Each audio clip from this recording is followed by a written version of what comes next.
Welcome to Module 6, Sexual Health and Menopause, probably my favorite topic to talk about as a sexual medicine provider and a menopause specialist.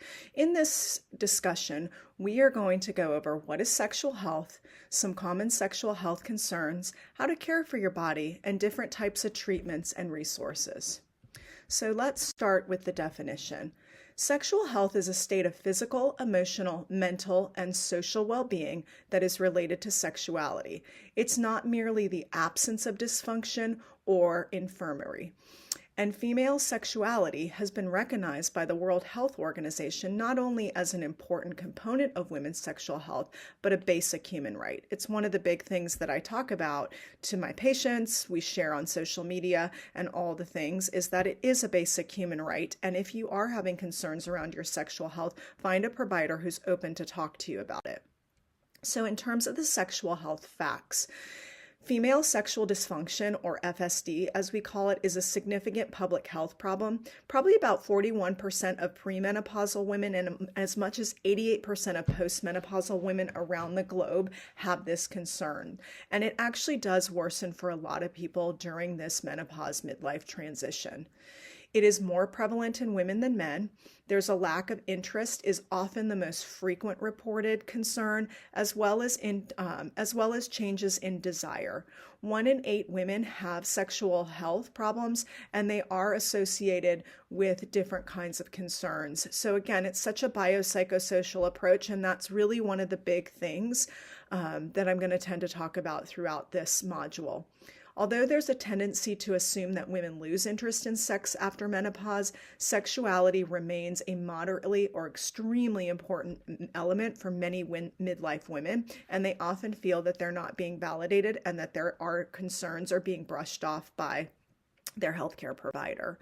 Part of the biggest reason around that also is that healthcare providers often don't have the skills and the background and the education necessary to talk about health concerns in terms of sexual health and don't feel comfortable with it. So that again is why we felt that this module series was so important to advocate for you, to empower you to go and talk to your provider if you cannot see us as patients. So here are some common sexual health concerns. You have loss of sexual desire, which is around 40 to 55%. Poor lubrication, which we talked a lot about, and we're going to talk more about in this lecture around the genitourinary syndrome of menopause. We also have issues with difficulty becoming aroused, inability to orgasm, or difficulty with orgasm, or even what I call blunted, or difference in orgasms where they aren't what they used to be. They're less intense. And then there's decreased sexual pleasure. And then, of course, a lot of what I see in my patients that come to me is pain with sex. Pain should not be included with sex. Sex should not be painful. And if it is, you need to find a provider to get to the root cause of exactly what is going on and why your pain is happening. So let's talk about factors that are affecting sexual function. Such a biopsychosocial approach. You have biology, your hormones, body image, previous sex life, what that looked like, taboos around things that you grew up learning and knowing and what you know about sexual health. Is there pain? Is there pleasure? What does that look like? The relationship dynamics. What does it look like in your partnered relationship? Are you partnered or are you not partnered? And then ethnic, cultural, religious expectations and constraints, a lot of times what society puts on us as women. In terms of the most common type of sexual dysfunction, there's many different types, but what we're going to mostly focus on is HSDD, hypoactive sexual desire disorder. And what that is it's a presence of low libido or sexual desire, and it's been going on for greater than 6 months, and the person is bothered by this lack of interest in sex. So there is an absence of sexual fantasies and thoughts and or desire for the receptivity for sexual activity, and this causes personal distress for the person, and it's difficulties in the relationship. This is more common in women, but it also exists for men as well too. too. The distress is a very important component of this diagnosis, and some women with it are considered low libido. They may not have distress about it. So usually what I tell my patients is that if it's concerning and distressing for you in your relationship or your unpartnered relationship, even for yourself, if it's concerning and distressing, it's a concern. But if you have low libido and it doesn't cause distress or problems, then it's not necessarily a concern if it's something that doesn't need to be treated. So in terms of treatment options for HSDD, unfortunately, there are only 2 FDA-approved options for this, and that includes bremelanotide, which is an injectable or a form also called Vyleesi, and it's an injector that you take approximately an hour prior to sex. And it also works on what we call these melanocortin receptors and gives the brain a boost of dopamine. The biggest side effect with it is nausea. So oftentimes I'll tell my patients that first injection, you want to make sure that you do it before even trying to have a sexual experience, just to kind of know what your body does and to almost use it as an experiment, that first injection, and don't set high criteria of what that should look like.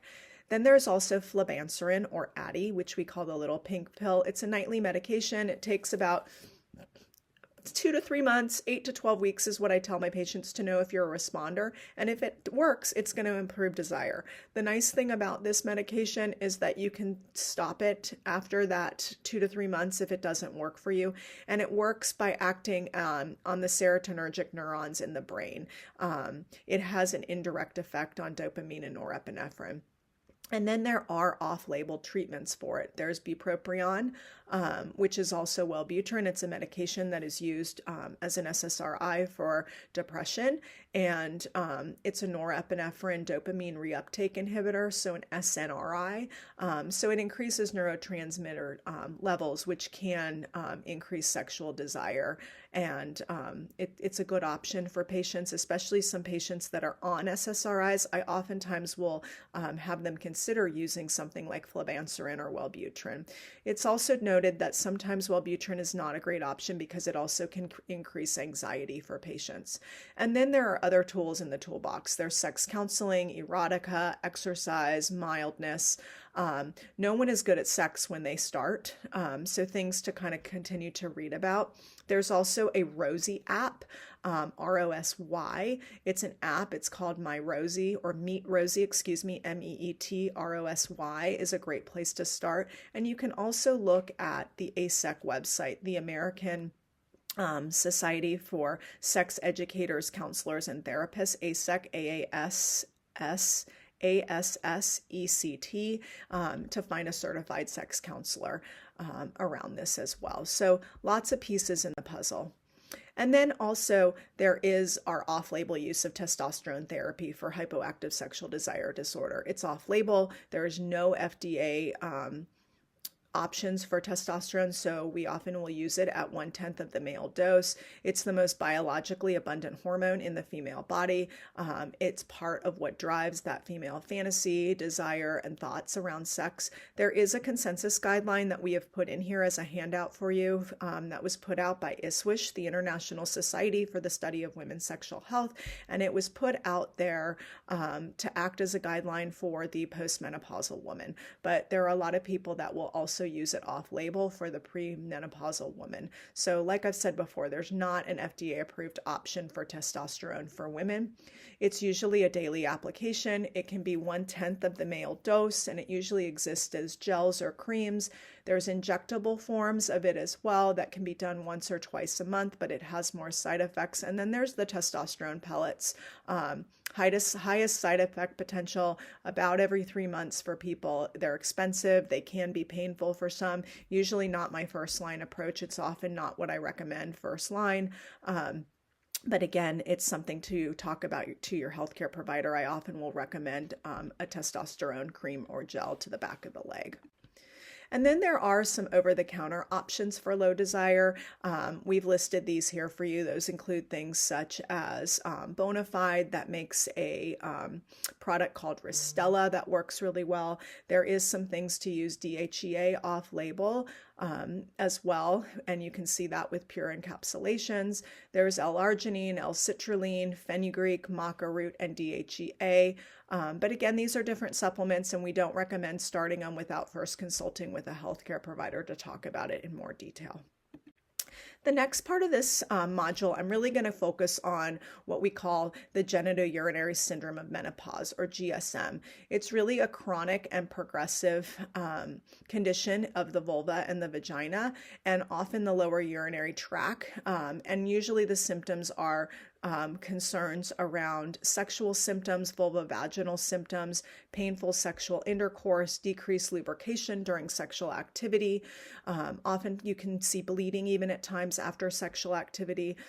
When we don't manage this well, it can absolutely, because of pain that's associated with, also leads to that decreased arousal and loss of libido.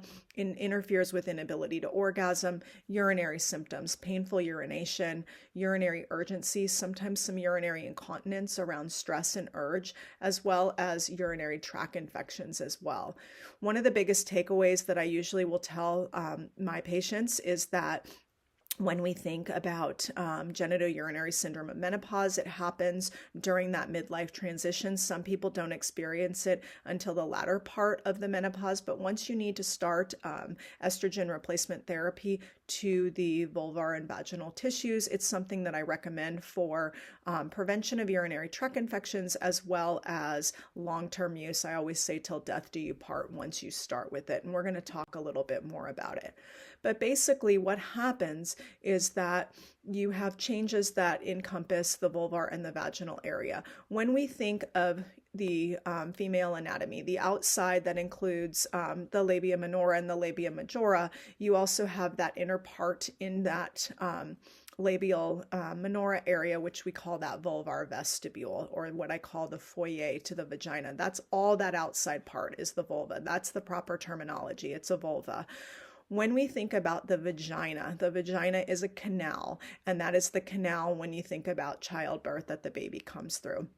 So when we think about the vulvar area, all that outside part, that is innervated by different types of hormones, androgens and estrogens. So it needs estrogen as well as testosterone to those tissues. The vagina, the canal, is innervated by estrogen, and that is often what needs estrogen to keep the nice folds. So if you see the picture here on the right, it talks about rugal folds. It kind of looks very ribbon-like, very estrogenized, and that's what it looks like when we are in our younger years before midlife. And as we get older, those ruffles or ridges, that I like to call them, start to flatten out, which is called that genitourinary syndrome of menopause, where we start losing that estrogenation. And so when that happens, it leads to a lot of dryness and lubrication issues, moisture issues, and elasticity. And it also can cause some pallor and loss of vaginal rugae, which is that ruffliness in the tissues. When this happens, a lot of times it can lead to irritation and burning and itching, as well as urinary frequency and urgency. So as you can see, there are a lot of different treatment options for the genitourinary syndrome of menopause.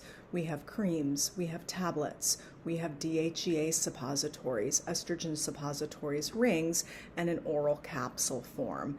These treatments are very, very, very safe options, and they are hormones that are used in that vulvar vaginal atmosphere to help with bringing back collagen and estrogenation back into those tissues. What it does is it really improves and regenerates that skin in the vaginal vulvar area. Vaginal owners are all candidates for use of vaginal hormone replacement therapy. There's been a lot of work that's been done to remove the box warning on this. Unfortunately, it still exists, and we'll talk a little bit more around that. But that box warning is on there because of the use of estrogen. And it's really important to remember that when we are thinking around this genitourinary syndrome of menopause, that use of estrogen to these tissues is just localized to those tissues. That's why the box warning does not really need to be on these types of products, because it doesn't have systemic absorption to the rest of the blood. So important things to really consider when we are using it, which also means that breast cancer survivors, they don't need to be scared about using this type of product. So again, it exists in many different forms. There's creams, there's tablets. Here for my patients sometimes like a combination of both.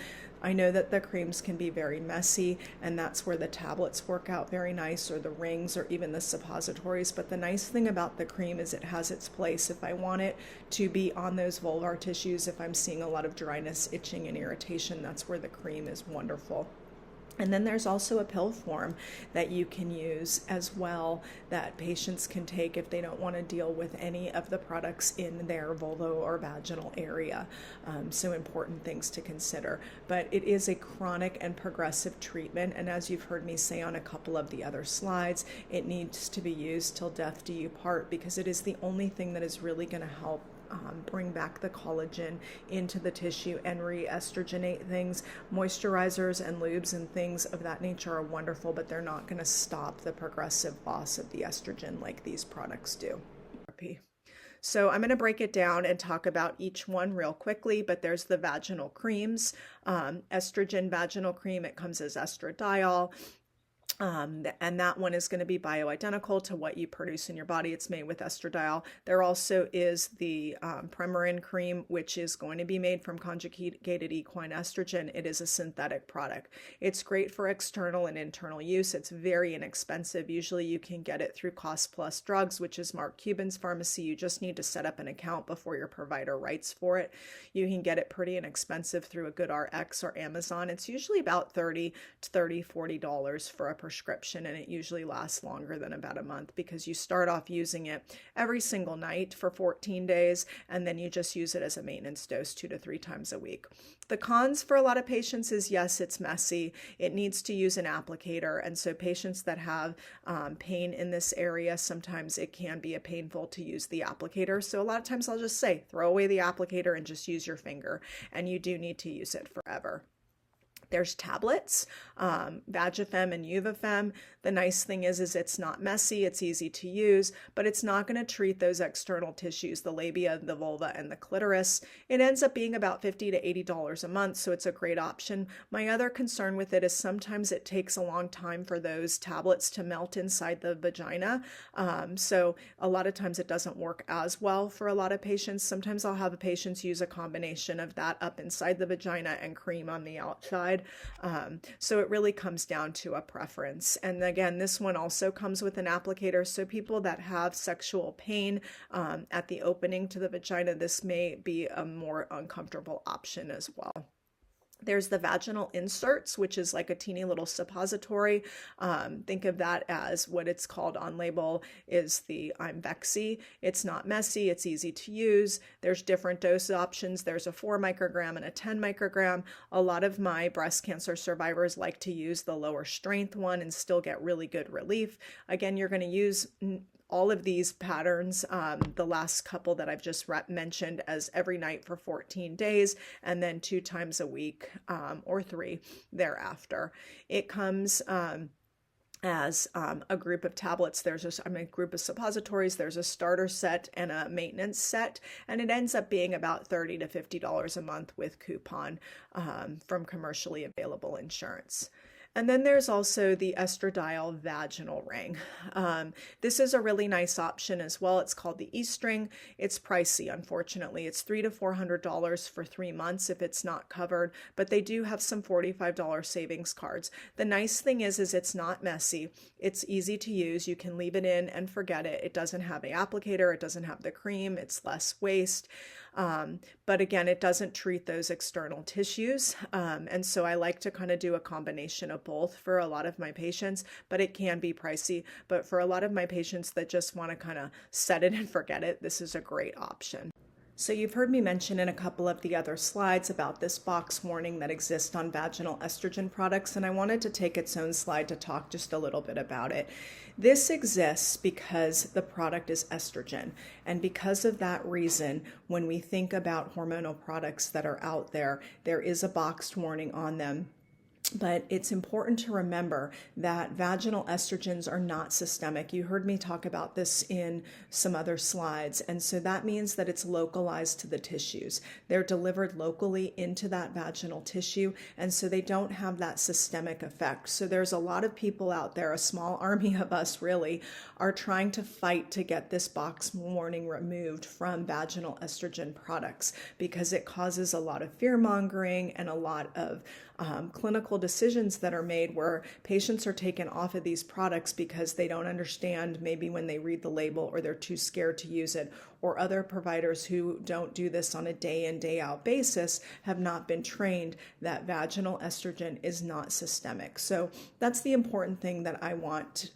you to understand as you go through this slide, that it is a very safe and effective option, especially too for breast cancer patients without having that systemic absorption to think about.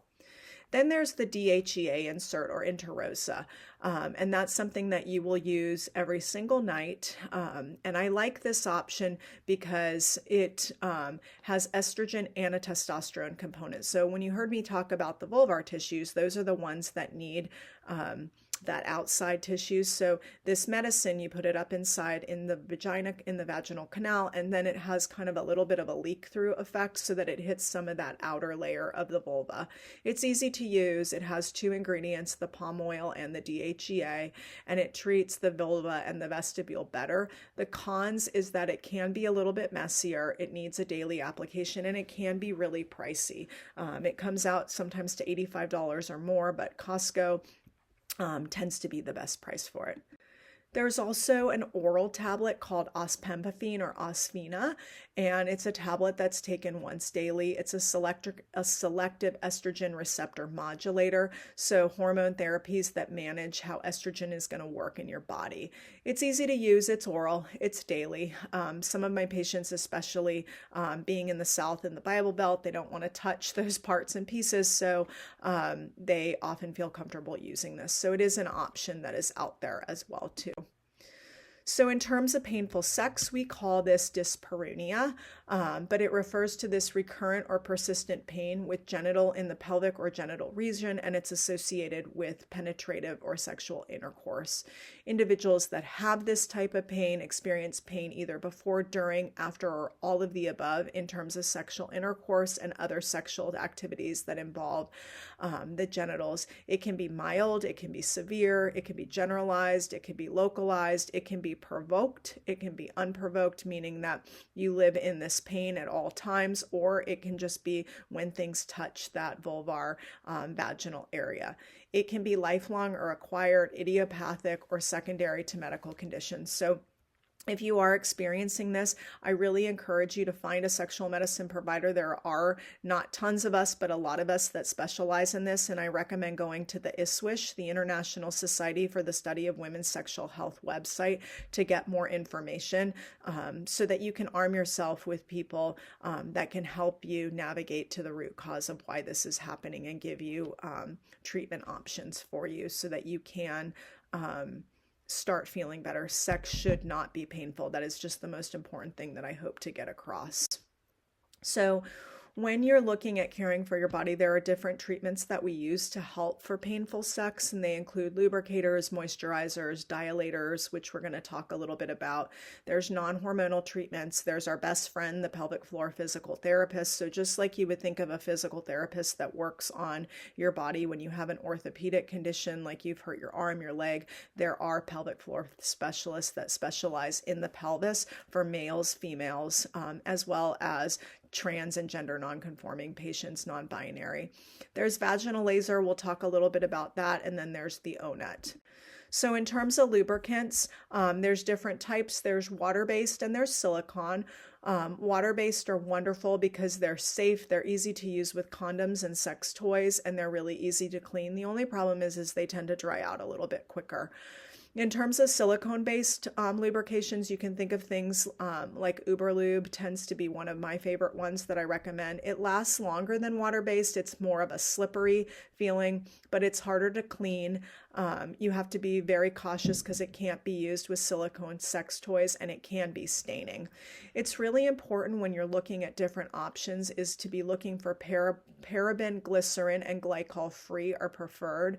I have a lot of patients that come to me for concerns around irritants, and so it's important that we find you products that work for you.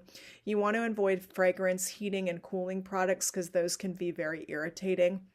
They are not contraceptives. So you need to make sure that if you need to be using condoms and contraceptive options, to make sure that you are using ones that don't interfere. So oftentimes if you are using condoms, male or female, water-based lubes tend to be the best. There are also aloe and oil-based lubes as well. In terms of vaginal moisturizers, again, this is in addition to for that genitourinary syndrome of menopause. I am a firm believer that you need estrogen once it starts to deplete until death do you part. But once you're on a regimen and you're only using it 2 to 3 times a week, some people need more. And that's where the moisturizers come in. They're really part of self-care. They help to restore the vaginal health.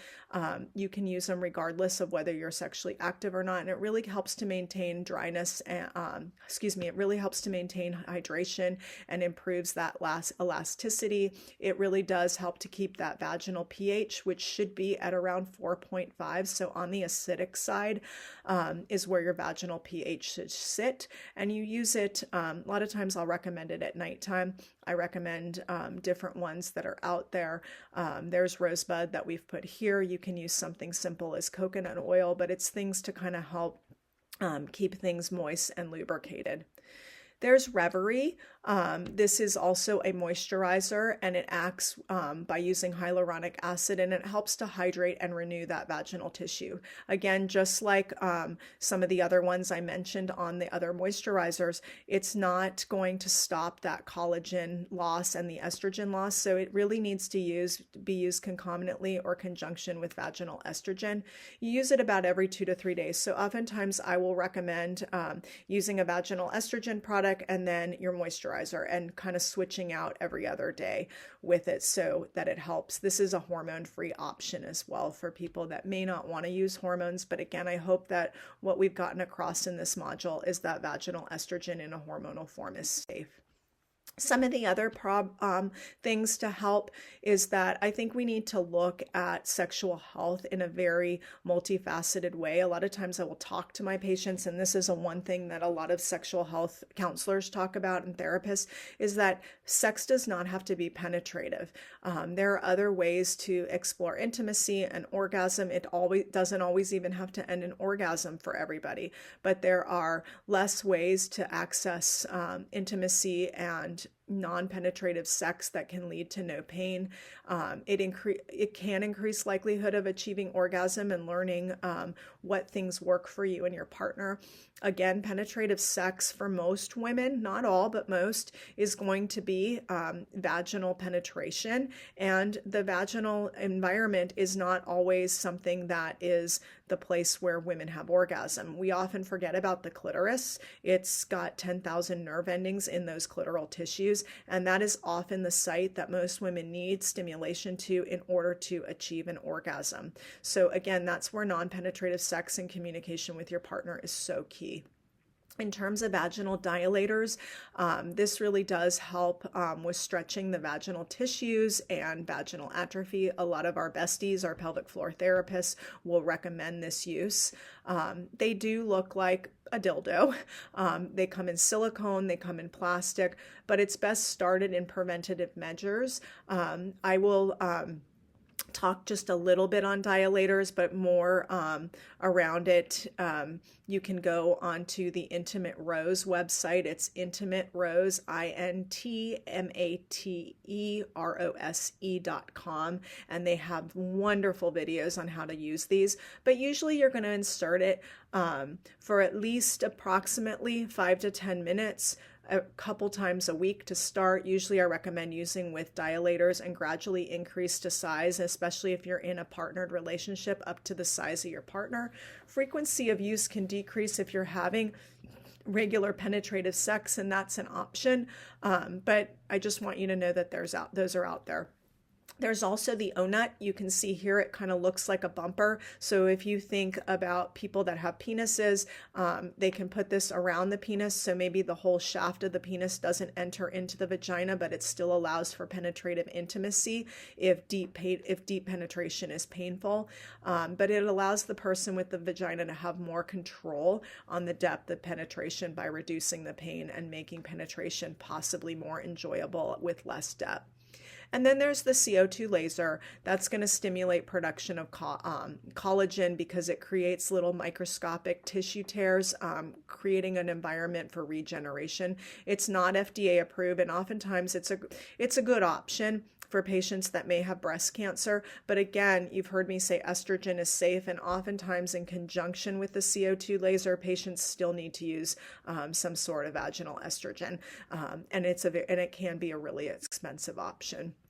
In terms of other sexuality aids, it's important to think about toys and wands and vibrators and clitoral suction devices. It's a lot of the things that we talk about when there are other issues. I put some things on here, but you can see the wand that's kind of that S-shaped curve. That's from Intimate Rose. They have some wonderful videos around it. Some women, as we age and hit this midlife menopause, our tissues change, so it's harder to achieve orgasms. So bringing something in that's vibratory that you can use with your partner to get more sensation or to focus on the clitoris is also an important adjuvant to add into the repertoire in the toolbox.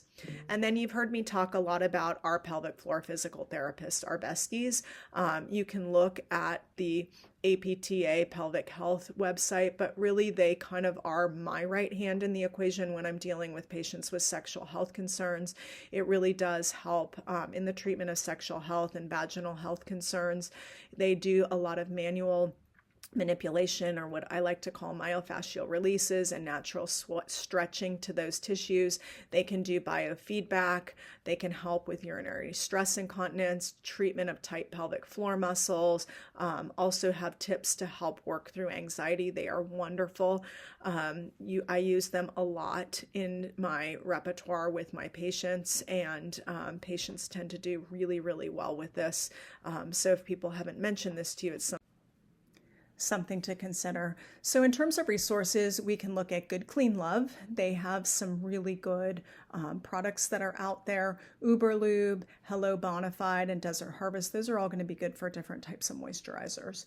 In terms of dilators, some of my favorites are Intimate Rose, there's Vuvatech, there's Soul Source, there's some other ones. I often recommend going directly to the manufacturer because they tend to be better than purchasing things on Amazon, in my opinion. Also, in terms of other apps that exist out there, there's the Rosie app, there's the ASEC app around sexual health, the APTA physical therapy app, the Balance app from Dr. Louise Newsom. There's going to be some resources in there for you as well. But I always just want to make sure that you have everything for you in your arsenal so that you can kind of help yourself navigate through this time frame. Next up in Module 7, we're going to talk about menopause and weight.